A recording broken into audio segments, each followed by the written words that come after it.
Welcome to let's learn with Sonia. हम यहाँ पे क्लास 7 की साइंस कर रही हैं। पिछली वीडियोस में हम अपने 7 चैप्टर कवर कर चुके। अब बारी है चैप्टर 8 की। चैप्टर को शुरू करने से पहले मैं आपके साथ एक चीज़ डिस्कस करना चाहती हूँ। यह वीडियो सिर्फ क्लास 7 के बच्चों के लिए नहीं है। यहाँ पे हम जो हमारा सीटेट का एग्ज़ाम होने वाला है अभी, उसमें जिसका भी सब्जेक्ट साइंस और मैथ है उनको यहाँ से बहुत हेल्प मिल सकती है। यहाँ पे हम जो है साइंस का पूरा सिलेबस कवर कर रहे हैं एनसीईआरटी से। कोई भी ऐसा टॉपिक नहीं है जो हम छोड़ रहे हैं या जिसको हम बिल्कुल ओवरव्यू कर रहे हैं, बिल्कुल डीपली पढ़ रहे हैं हम यहाँ से। तो आप यहाँ से अपनी अच्छी सी प्रिपरेशन कर सकते हैं। यहाँ से पढ़ने के बाद मेरे को नहीं लगता कोई भी ऐसा टॉपिक है जो छूटेगा। ये सारा कवर करने के बाद आप अपने PYQ लगा सकते हो और बिल्कुल PYQ आसानी से निकल सकते हैं, क्योंकि कोई भी चीज़ हम छोड़ नहीं रहे हैं। तो अच्छे से बिल्कुल वीडियो को देखना और फिर अपने PYQ लगाना और फिर बताना कितनी हेल्प मिली है आपको। तो चलो शुरू करते हैं। आज का चैप्टर है हमारा रिप्रोडक्शन इन प्लांट्स। सबसे पहले देखेंगे रिप्रोडक्शन क्या होता है। The production of new individual from their parent is known as reproduction. Reproduction क्या होता है? किसी भी न्यू इंडिविजुअल का बनना, प्रोडक्शन होना उसका उसके पेरेंट से, उसको बोलते हैं रिप्रोडक्शन। अब जो मोड्स ऑफ रिप्रोडक्शन है वो हमारे दो टाइप के होते हैं, एसेक्सुअल रिप्रोडक्शन और सेक्सुअल रिप्रोडक्शन। सबसे पहले देखेंगे एसेक्सुअल रिप्रोडक्शन। हम प्लांट्स में पढ़ रहे हैं तो उसी के थ्रू हम चलेंगे। In asexual reproduction new plants are produced without seed. Asexual reproduction में जो नया प्लांट बनेगा वो विदाउट फॉर्मेशन ऑफ सीड बनेगा, ठीक है। And that new plant are genetically similar to parent plant. और जो नया प्लांट बनेगा वो बिल्कुल जेनेटिकली सेम होगा अपने पेरेंट्स के जैसा, यानी कि जो जीन उसके अंदर हैं बिल्कुल सेम, कोई भी वेरिएशन नहीं होगी उसमें, वही उसके जो न्यू यंग वन बनेगा उसमें होगा। And in this type of reproduction new plant are the exact copy of their parent plant. ये तो बिल्कुल सीधी सी बात है, अगर वो जेनेटिकली सिमिलर है तो उसकी बिल्कुल एग्जैक्ट कॉपी बनेगी, ठीक है। और जो नया प्लांट बनेगा वो बिल्कुल सेम डिटो कॉपी होगा अपने पेरेंट प्लांट की। अब जो एसेक्सुअल रिप्रोडक्शन कैसे होता है, उसके एग्जाम्पल हैं, किस प्रोसेस से होता है वो पढ़ेंगे हम। पहला है फीजन, फिर है वेजिटेटिव प्रोपागेशन, फिर है स्पोर फॉर्मेशन, फ्रेगमेंटेशन और बडिंग। अब इनको डिटेल में एक एक करके विद एग्जांपल पढ़ेंगे। सबसे पहले है वेजिटेटिव प्रोपागेशन। क्या होता है vegetative propagation? It is the type of asexual reproduction. ये एक टाइप है एसेक्सुअल रिप्रोडक्शन का, in which new plant are produce from vegetative part. इसमें क्या होता है, नया प्लांट प्रोड्यूस होगा किसकी हेल्प से? वेजिटेटिव पार्ट की हेल्प से। अब आपको ये पता होना चाहिए कि प्लांट के वेजिटेटिव पार्ट कौन से होते हैं। तो वो कौन से होते हैं भाई? Roots, stem, leaves and buds. ये क्या होते हैं? प्लांट के वेजिटेटिव पार्ट। अब आप इसको ऐसे भी याद कर सकते हो, जो प्लांट का रिप्रोडक्टिव पार्ट होता है वो होता है फ्लावर। उसको छोड़ के जितने हमारे ये पार्ट बच गए वो होते हैं उसके वेजिटेटिव पार्ट। अगर इनसे कोई नया प्लांट बन रहा है तो उसको बोलेंगे हम वेजिटेटिव प्रोपागेशन। और ये किसका टाइप है? एसेक्सुअल रिप्रोडक्शन का। इसकी जो सबसे खास बात है, इसमें जो नया प्लांट बनता है वो बहुत ही कम टाइम में बनता है। बहुत it take less time to grow करने में इसको बहुत ही कम टाइम मिलेगा। अब इसके कुछ एग्जाम्पल हैं, जैसे कटिंग है रोज़ के अंदर, ये सब ने देख रखा होगा, कर भी रखा होगा। ये मान लो एक प्लांट है रोज़ का। अब cut A branch with node. अब सबको पता होता है, जो देखना आप रोज़ के प्लांट में, उसमें कहीं कहीं पे नोड्स दिखेंगी आपको। अब आपने वो पार्ट लेना है उस ब्रांच का जिसमें नोड हो। अब उसको आप गमले में लगा दीजिए। थोड़े दिन के बाद वो नया प्लांट बनना शुरू हो जाएगा, वहाँ से लीफ अराइज होनी शुरू हो जाएंगी जहाँ पे नोड थी, और नया प्लांट बन जाएगा। तो यहाँ पे कोई भी सीड की फॉर्मेशन नहीं हुई, कोई भी पोलन ग्रेन का ट्रांसफ़र नहीं हुआ, कुछ भी नहीं हुआ। सीधा सामने एक पार्ट को कट किया और लगा दिया और नया प्लांट जनरेट हो गया। फिर है आई इन पोटैटो। आप सब ने देखा होगा पोटैटो के अंदर जो है आई होती हैं, देखो सब ने ये चीज़ नोटिस करी होगी। अब क्या होगा, इस वाले पार्ट को आप कट करके अगर सोइल के अंदर लगा रहे हो तो इससे नया प्लांट जो है जनरेट हो जाएगा। इसमें भी कोई सीड की फॉर्मेशन नहीं हुई, बिल्कुल सी सिंपल से तरीके से नया प्लांट बन गया, ठीक है। अब है ब्रायोफाइलम। ब्रायोफाइलम जिसको पत्थर चट भी बोलते हैं, वो भी देखा होगा। उसकी जो लीफ की मार्जिन होती है वहाँ पे और छोटी छोटी लीफ अराइज होना शुरू हो जाती हैं, ठीक है। आपसे एग्जामिनर क्वेश्चन ऐसे भी पूछ सकता है कि कौन से पार्ट से लीफ अराइज होती हैं, कहाँ पे होती हैं, ठीक है। अब क्या होगा, ये छोटी छोटी लीफ अगर कहीं पे सोइल में गिर गई तो, और इनको फेवरेबल कंडीशन मिल गई, तो ये नया ब्रायोफाइलम का प्लांट बना देंगे, ठीक है। अब है roots of some plant can also give rise to new plant. अब वेजिटेटिव पार्ट में दूसरा पार्ट क्या है, रूट्स। रूट से भी नया प्लांट जनरेट हो सकता है, एग्जाम्पल है स्वीट पोटैटो।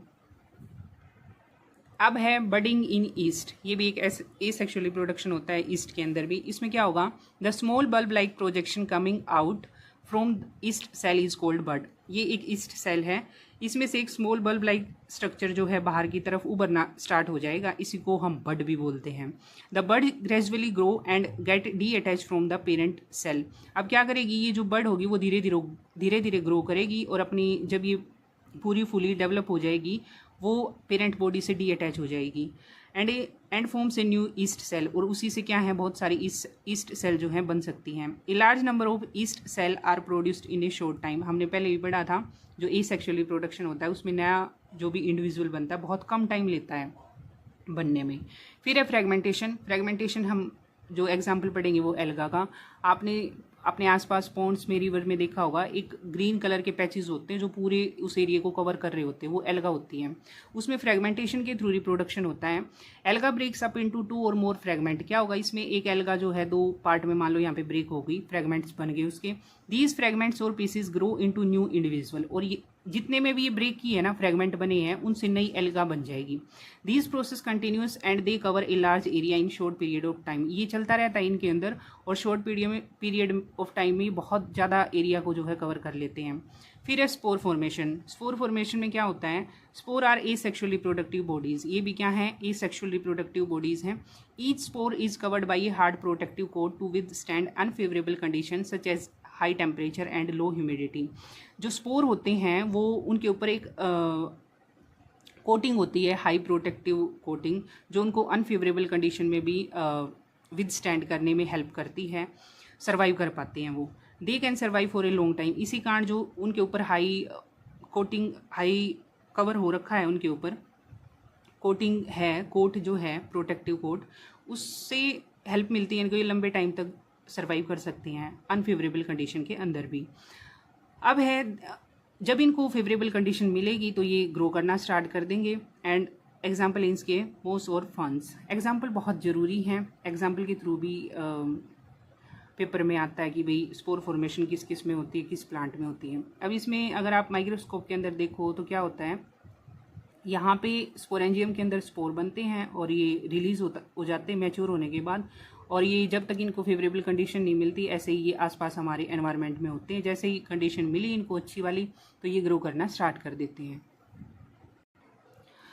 अब हम पढ़ेंगे सेक्सुअल रिप्रोडक्शन इन प्लांट, और जो रिप्रोडक्टिव पार्ट होता है प्लांट का वो होता है फ्लावर। तो उसको पढ़ने से पहले आपको फ्लावर के जो है सारे पार्ट्स का पता होना चाहिए। देखिए, जैसे ये एक फ्लावर है, इसमें जो ये हरे कलर के होते हैं ये सेपल होते हैं, जो कलर्ड पार्ट होता है उनको पेटल बोलते हैं। उसके अंदर अगर आप ध्यान से देखो तो यहाँ पे जो बीच में एक स्ट्रक्चर होता है वो फीमेल स्ट्रक्चर होता है। उसमें 3 चीज़ें होती हैं, स्टिग्मा, स्टाइल और ओवरी। ओवरी के अंदर एग होते हैं, ओव्यूल्स होते हैं, ठीक है। ये फीमेल पार्ट है, और ये मेल पार्ट होता है जिसको एंथर बोलते हैं। एंथर के अंदर पोलन ग्रेन होती हैं, और ये जो लंबा स्टाक लाइक स्ट्रक्चर है इसको बोलते हैं फिलामेंट, ठीक है। अभी हमने फ्लावर का स्ट्रक्चर देखा था, तो उसमें हमने फीमेल और मेल पार्ट देखा होगा। अब सबको पता है फ्लावर क्या होते हैं, भाई रिप्रोडक्टिव पार्ट है प्लांट का। अब उसमें सबसे पहले मेल पार्ट को पढ़ो, अभी दिखाया था मैंने आपको। मेल पार्ट में क्या होता है, ऊपर जो बल्ब लाइक स्ट्रक्चर होता है उसको एंथर बोलते हैं, ये फिलामेंट होता है। ये दोनों मिलके एक यूनिट बनाते हैं जिसको स्टेमन बोलते हैं, यही मेल रिप्रोडक्टिव पार्ट होता है प्लांट का। आपसे सीधा ही पूछ सकते हैं व्हाट इज स्टेमन, तो आपको पता होना चाहिए एंथर और फिलामेंट मिलके एक यूनिट बनाते हैं जिसको स्टेमन बोलते हैं, और स्टेमन क्या होता है, मेल रिप्रोडक्टिव पार्ट होता है प्लांट का। अब है फीमेल की बात अगर हम करें, अभी मैंने दिखाया था जो बीच में स्ट्रक्चर होता है उसमें क्या होता है, ऊपर स्टिग्मा है, ये स्टाइल है, ये ओवरी है, ओवरी के अंदर क्या होते हैं, ओव्यूल। और इसको जैसे स्टेमन बोलते थे, इसको क्या बोलेंगे, पिस्टिल। पिस्टिल क्या है, फीमेल रिप्रोडक्टिव पार्ट, और स्टेमन क्या होता है, मेल रिप्रोडक्टिव पार्ट।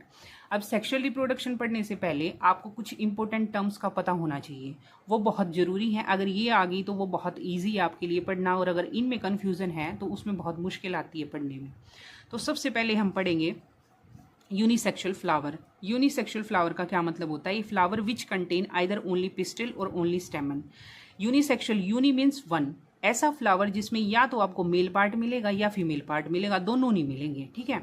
अब आपसे अगर हम सीटेट की बात करें तो सीधा क्वेश्चन नहीं करेगा कि क्या होता है यूनिसेक्सुअल फ्लावर या डेफिनेशन देके, वो आपसे एग्जाम्पल के थ्रू पूछेगा कि आप जो ऑप्शन दिए गए हैं उनमें से बताओ यूनिसेक्सुअल फ्लावर कौन कौन से प्लांट में मिलते हैं। तो ये किस में मिलेंगे भाई, कॉर्न और पपाया में, ये याद रखना, ठीक है। अब है बाईसेक्सुअल फ्लावर। बाईसेक्सुअल फ्लावर कौन से होते हैं, बाई मीन्स टू, ऐसे याद रखना। ऐसा फ्लावर जिसमें दोनों मेल भी पार्ट हो और फीमेल भी पार्ट हो, उसको बोलेंगे हम bisexual flower. Flower which contain both stamens and pistil are called bisexual flower. ऐसा फ्लावर जिसमें दोनों हो, स्टेमन भी हो और पिस्टल भी हो। स्टेमन क्या है, मेल पार्ट, और पिस्टल क्या है, फीमेल पार्ट। अब इसकी एग्जाम्पल बिल्कुल ध्यान से करने हैं। एग्जाम्पल क्या है बाईसेक्सुअल फ्लावर की, मस्टर्ड, रोज और पिटूनिया। फिर है मेल गैमेट क्या होता है, अभी हमने बात करी थी ना, ये मेल पार्ट है।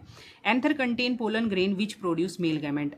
एंथर के अंदर क्या होता है, यहाँ पे पोलन ग्रेन होती हैं, और पोलन ग्रेन के अंदर क्या है, मेल गैमेट है, जो कि फर्टिलाइजेशन में बहुत जरूरी है। फिर है ऐसे ही फीमेल गैमेट। फीमेल गैमेट क्या होता है, ओवरी कंटेन वन और मोर ओव्यूल्स, द फीमेल गैमेट और the egg is formed in the ovules. अब यहाँ पे बात करें, यहाँ पे मैंने आपको दिखा ओव्यूल होते हैं, इसी के अंदर क्या होता है, फीमेल गैमेट, और एग भी बोल सकते हो, ठीक है, ओव्यूल के अंदर ही होता है। अब है ये टर्म अगर आपको क्लियर हो गई है तो बिल्कुल अब आसान हो जाएगा इसको पढ़ना। अब है पोलिनेशन। पोलिनेशन क्या होता है भाई, the transfer of pollen grain from anther to stigma is called pollination. अब फर्टिलाइजेशन के लिए क्या चाहिए, सेक्सुअल रिप्रोडक्शन में सबसे मेन इंपॉर्टेंट बात, मेल गैमेट और फीमेल गैमेट, ठीक है। अब जब वो आपस में फ्यूज करेंगे तभी फर्टिलाइजेशन होगा, और तभी क्या होगा, रिप्रोडक्शन होएगा और नया प्लांट जो है जनरेट होएगा। अब जो ये ट्रांसफ़र होएगा, जब तक वो आपस में मिलेंगे ही नहीं तो कैसे होगा, नया प्लांट कैसे जनरेट होगा। तो सबसे पहले पोलिनेशन, उस पोलन ग्रेन का उस फीमेल पार्ट पे पहुंचना बहुत ज़रूरी है। तो जो ट्रांसफ़र होता है पोलन ग्रेन का from anther to stigma, anther से स्टिग्मा की तरफ ट्रांसफ़र होना पोलन ग्रेन का पोलिनेशन कहलाता है, ठीक है। अब वो पहुंच गया, अब आगे का काम शुरू होगा फर्टिलाइजेशन का। फर्टिलाइजेशन क्या होता है, the process of fusion of male and female gamete is called fertilization. Male gamete और फीमेल गैमेट का फ्यूजन होना ही क्या कहलाता है, फर्टिलाइजेशन। अब फर्टिलाइजेशन के बाद कुछ इवेंट होते हैं, zygote formation. The cell which result after fusion of gamete is called zygote. अब जो दोनों मेल और फीमेल गैमेट का फ्यूजन हो गया, अब एक सिंगल सेल बनेगी जिसको बोलते हैं हम जाइगोट। आई थिंक ये क्लियर हो गया आपको। अब है, अभी हमने पोलिनेशन पढ़ा, क्या था, transfer of pollen grain from anther to stigma. Pollination भी भाई दो टाइप का होता है, एक होता है सेल्फ पोलिनेशन और दूसरा होता है हमारा क्रॉस पोलिनेशन। सेल्फ पोलिनेशन क्या होता है, transfer of pollen grain from anther to stigma of the same flower. क्या होता है, जब पोलन ग्रेन ट्रांसफर हो एंथर से स्टिग्मा तक एक ही फ्लावर में, सेम फ्लावर के अंदर, जैसे ये एक फ्लावर है, यहाँ पे इसकी मेल पार्ट है, ये फीमेल पार्ट है, और अगर यहीं से जो है पोलन ग्रेन ट्रांसफर होगी उसी फ्लावर की उसी फ्लावर में, तो वो क्या कहलाएगा, सेल्फ पोलिनेशन। क्रॉस पोलिनेशन क्या होता है, transfer of pollen grain from anther of one flower to the stigma of another flower of the same time. अगर यहाँ सेम टाइप, अगर यहाँ से ये दो फ्लावर हैं, सेम स्पीसीज होती है, ठीक है, सेम स्पीसीज के बीच में ही रिप्रोडक्शन होता है। अगर यहाँ से पोलन ग्रेन चला गया किसी भी दूसरे फ्लावर पे, सेम स्पीसीज का प्लांट है, दूसरे प्लांट पे, उसको बोलेंगे क्रॉस पोलिनेशन। और अगर एक ही फ्लावर के अंदर हो जाए तो वो क्या होता है, सेल्फ पोलिनेशन। अब देखो, आपने सोचा हो थोड़ा सा कि ये पोलन ग्रेन ट्रांसफर कैसे होते हैं, इनको भेजने के लिए भी तो कुछ चाहिए ना, तो वो कौन काम करेगा, पोलिनेटर। पोलिनेटर क्या होते हैं, जो पोलिनेशन कराते हैं, बीज, बटरफ्लाइज, बर्ड्स, एनिमल्स। कई बार देखा होगा फ्लावर के ऊपर बटरफ्लाई बैठी रहती हैं, बर्ड्स बैठे रहते हैं, बीज बैठी रहती है अपना नेक्टर लेने के लिए। अब क्या होता है, जैसे वो बैठते हैं उनके ऊपर ये पोलन ग्रेन छोटे छोटे चिपक जाते हैं, और फिर वो दूसरे फ्लावर के ऊपर जाके बैठते हैं, वहाँ पे ऐसे इनका ट्रांसफ़र हो जाता है। और भी बहुत सारे एजेंट है जिससे पोलन ग्रेन ट्रांसफ़र हो सकता है, जैसे कि वाटर है, जो प्लांट वाटर में रहते हैं उनमें वाटर के थ्रू होता है, वो पोलन ग्रेन रिलीज हुए वाटर में, और रास्ते में उन्हें दूसरी प्लांट मिलेगा, उसके ऊपर वो जाके ट्रांसफ़र हो जाएंगे और रिप्रोडक्शन हो जाएगा। विंड के थ्रू भी होता है, हवा चल रही है, पोलन ग्रेन बहुत ही हल्के होते हैं और ये उड़ के जो है दूसरे प्लांट के स्टिग्मा के ऊपर चले जाते हैं और रिप्रोडक्शन हो जाता है। अब हमने पोलन ग्रेन को ट्रांसफर करा लिया अपने पोलिनेटर से और अदर एजेंट से। अब होगा फर्टिलाइजेशन। फर्टिलाइजेशन हमने पहले भी इंपॉर्टेंट टर्म्स में पढ़ा था। Fusion of male and female gamete is called fertilization. अब फिर से पढ़ते हैं इसको थोड़ा डिटेल में। मेल गैमेट है क्या, कहाँ पे होता है वो, एंथर के अंदर। क्या होती है वो, पोलन ग्रेन। फीमेल गैमेट है जो कि फीमेल पार्ट में प्रेजेंट है, ओव्यूल्स है वहाँ पे। अब ये दोनों आपस में क्या करेंगे भाई, फ्यूज करेंगे। फ्यूज करने के बाद एक सिंगल सेल बनती है जिसको जाइगोट बोलते हैं। जाइगोट से फिर क्या बनेगा, एम्ब्रियो। ठीक है। अब इसमें कैसे होता है, देखो ये एक स्टिग्मा का इनलार्ज पार्ट दिखा रखा है मैंने पूरे स्टिग्मा का। अब क्या होगा, पोलन ग्रेन यहाँ पे आई। पोलन ग्रेन आने के बाद उसका स्टिकी नेचर होता है। ठीक है। अब वो यहाँ पे चिपकी रहती है। स्टिकी क्यों है, ताकि ये अब यहाँ से कहीं और ना जाए। थोड़ी देर के बाद क्या होगा, थोड़े टाइम के बाद ये जर्मिनेट करना स्टार्ट हो जाएगी। जर्मिनेट करते ही पोलन ग्रेन से क्या निकलेगी, पोलन ट्यूब। ठीक है, ये लंबी सी क्या है, पोलन ट्यूब। और वहाँ पे ओवरी वाले पार्ट में हमने क्या देखा था, ओव्यूल प्रेजेंट थे। अब ये पोलन ट्यूब यहाँ तक पहुँच जाएगी, बिल्कुल सेंटर तक जहाँ पे ओव्यूल प्रेजेंट है, एग प्रेजेंट है। अब पोलन ट्यूब के थ्रू क्या जाएगा, मेल गैमेट जाएगा भाई यहाँ से। ठीक है, इसने रास्ता बना दिया पूरा। यहाँ पे जाके ये फ्यूज कर जाएंगे। फ्यूज करने के बाद आपको पता है जाइगोट बनेगा। जाइगोट क्या, एक सिंगल सेल बॉडी है और उसी से आगे जाके एम्ब्रियो बनेगा। ठीक है। अब है फ्रूट एंड सीड फॉर्मेशन। ये होता कैसे है, अब अभी तक जितने भी इवेंट पढ़े हमने वो प्री फर्टिलाइजेशन इवेंट थे। जैसे यहाँ पे तो फर्टिलाइजेशन होगा, जो ट्रांसफर हुआ वो प्री फर्टिलाइजेशन थे, फिर फर्टिलाइजेशन हुआ। अब आफ्टर फर्टिलाइजेशन क्या होगा, अभी काम खत्म नहीं हुआ है। आफ्टर फर्टिलाइजेशन इवेंट क्या होते हैं, अब क्या होगा, जो हमारी ओवरी होगी, जाइगोट बनने के बाद, एम्ब्रियो बनने के बाद की बात कर रही हूँ, जो हमारी ओवरी है वो किस में ग्रो कर जाएगी, फ्रूट के अंदर। ठीक है। Then other parts of the flower fall off. जैसे ही फर्टिलाइजेशन होता है, ओवरी ग्रो करेगी फ्रूट के अंदर। जो और पार्ट्स होते हैं जैसे सेपल वगैरह हो गए, पेटल वगैरह हो गए, वो फॉल ऑफ हो जाते हैं, गिर जाते हैं वो। ठीक है, कईयों में रह जाते हैं। The fruit is ripened ovary. और जो फ्रूट क्या है, राइपेंड ओवरी है। वो जो हम खाते हैं ना, फ्लैशी पार्ट जिसको खाते हैं, वो ओवरी ही खाते हैं हम। ठीक है। और जो अंदर ओव्यूल्स थे, जहाँ पे एग था, वो किस में कन्वर्ट हो जाएंगे, हमारे सीड में। और सीड ही क्या बनाएगा आगे जाके, नया प्लांट। अब फ्रूट भी कुछ टाइप्स के होते हैं, जैसे फ्लैशी होते हैं, जूसी होते हैं और हार्ड होते हैं। ठीक है, खाए भी हैं आपने, कुछ हार्ड होते हैं, कुछ जूसी होते हैं, कुछ फ्लैशी होते हैं। एग्जाम्पल है जैसे मैंगो और ऑरेंज क्या होते हैं, फ्लैशी और जूसी होते हैं। हार्ड क्या होते हैं, जैसे आलमंड हो गया, वॉलनट हो गया। ओके। अब एक हमारा लास्ट इंपॉर्टेंट टॉपिक बचता है, वो होता है सीड डिस्पर्सल। देखो सारा काम हो गया, फर्टिलाइजेशन हो गया, अब बन गया सीड। सीड से ही आप सबको पता है नया प्लांट बनता है, लेकिन सीड को डिस्पर्स होना पड़ता है, वहां से दूसरी जगह जाना पड़ता है। ठीक है, वो कैसे कैसे जाता है वो देखते हैं। देखो सीड डिस्पर्सल क्या है, seed dispersal is a process by which plant separates it's seed away from the parent plant. ये एक ऐसा प्रोसेस है जिसमें प्लांट अपने सीड को सेपरेट करता है, दूर फेंकता है या फैल जाते हैं सीड उसके पेरेंट प्लांट से टू न्यू लोकेशन, किसी भी दूसरी नई लोकेशन के ऊपर। Helping new plant grow and reducing competition of resources like sunlight, water and nutrient. देखो एक ही सीड के प्लांट को दूर दूर, कभी आपने देखा है एक ही जगह पे सारे ही आम के पेड़ दिख गए हो आपको, एक ही लोकेशन के अंदर, एक ही जगह आपने नीम देख लिया हो, एक ही जगह आपने कोई दूसरा प्लांट देख, आप देखते हो जैसे जैसे आप किसी नई लोकेशन पे जाते हो, रास्ते में बहुत टाइप के प्लांट होते हैं। ठीक है, अब वो गए कैसे हैं, वो सेपरेट हुए हैं किसी किसी एजेंट के थ्रू, विंड के थ्रू, एनिमल के थ्रू, या कैसे भी करके। ये बहुत हेल्पफुल भी है ये चीज़, क्योंकि अगर वो सारे ही प्लांट एक जगह हो गए तो उनका खाना भी सेम है, और अगर खाना सेम है तो भाई उनको लेना है अपना न्यूट्रिएंट। अब उनके बीच में कंपटीशन शुरू हो जाएगा और कोई भी प्लांट अच्छे से ग्रो नहीं कर पाएगा। तो ये एक एडवांटेज है, अगर वो दूर दूर हैं तो उनको कोई भी कंपटीशन नहीं करना पड़ता अपनी सनलाइट के लिए, वाटर के लिए और न्यूट्रिएंट के लिए, वो अच्छे से ग्रो कर पाते हैं। अब है seed and fruits of plant are carried by wind, water and animals. अब ये पहुंचते कैसे एक लोकेशन से दूसरी लोकेशन पे, विंड के थ्रू, हवा के थ्रू, पहले भी बताया था हमने, वाटर के थ्रू हो सकता है अगर वाटर में रहता है वो प्लांट तो, और एनिमल्स के थ्रू भी होता है। एनिमल में देखा होगा उनके जो नीचे खुर बोलते हैं, वहां पे चिपक गया कोई, फंस गया कोई भी सीड, अब वो दूसरी लोकेशन पे जा रहा है, वहाँ पे जाके निकल गया वो, तो वहाँ पे वो प्लांट जनरेट कर जाएगा। इवन हमारे थ्रू भी होता है, एनिमल्स के थ्रू भी होता है, बॉडी के ऊपर चिपक गया, हमारे कपड़ों पे लग गया अगर हम कहीं पे हैं, और फिर वो दूसरी लोकेशन पे हम गए हैं तो वो वहाँ पे गिर गया, वहाँ पे नया प्लांट जनरेट हो गया। तो ऐसे ही एक नेचुरल प्रोसेस है, होता रहता है। अब है जो विंड के थ्रू होते हैं वो कैसे हैं, कैसे होता है, कौन से प्लांट्स के अंदर होता है, ये बहुत जरूरी है, एग्जाम्पल्स पूछे जाते हैं, मैं बार बार बोल रही हूँ। Winged seed of drum stick and maple. अब विंड के थ्रू कौन से जाएंगे, विंग सीड होते हैं ड्रम स्टिक के और मैपल के, जैसे ये इस टाइप में आपको दिख रहा होगा, मैपल के ऐसे सीड होते हैं और ड्रम स्टिक के ऐसे। याद रखना जो भी विंड के थ्रू जा रहा है ना वो बहुत हल्की सीड होते हैं, ठीक है। Light seed of grasses, grasses के भी बहुत लाइट सीड होते हैं, वो भी विंड के थ्रू एक प्लेस से दूसरे प्लेस पर चले जाते हैं। हेरी सीड होते हैं, आग के हेरी हैं तो वो उड़ने में उनको बड़ी अच्छे से वो एक प्लेस से दूसरे प्लेस पर चले जाते हैं। हेरी फ्रूट हैं सनफ्लावर के, वो भी ऐसे ही होते हैं। अब एनिमल के थ्रू कौन कौन से होते हैं, जैसे जेंथियम में और यूरिना में, एग्जाम्पल याद रखने हैं आपने। फिर है सडन जर्क।